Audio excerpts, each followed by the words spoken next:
Hey everyone! If you're building a site in Framer and need to link a resume, a brochure, or a menu, today I'm showing you the 2-minute fix to get your files hosted and linked perfectly.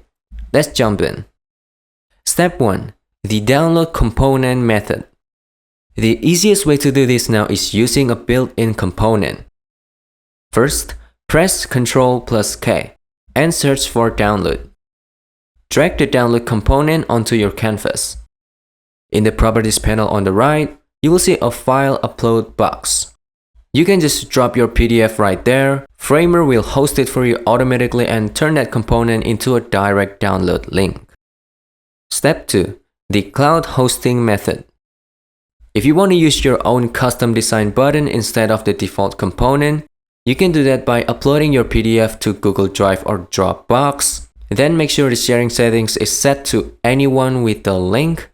And if you're using Google Drive, you can use a direct link generator tool so the link triggers a download rather than just opening the Drive preview page. Step 3. Setting the link properties. Now, go back to your custom button in Framer.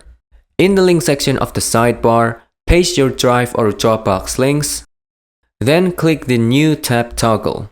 This is a must-have for PDFs, so your users don't accidentally close your website just to look at your file. Step 4. Testing and CMS tips.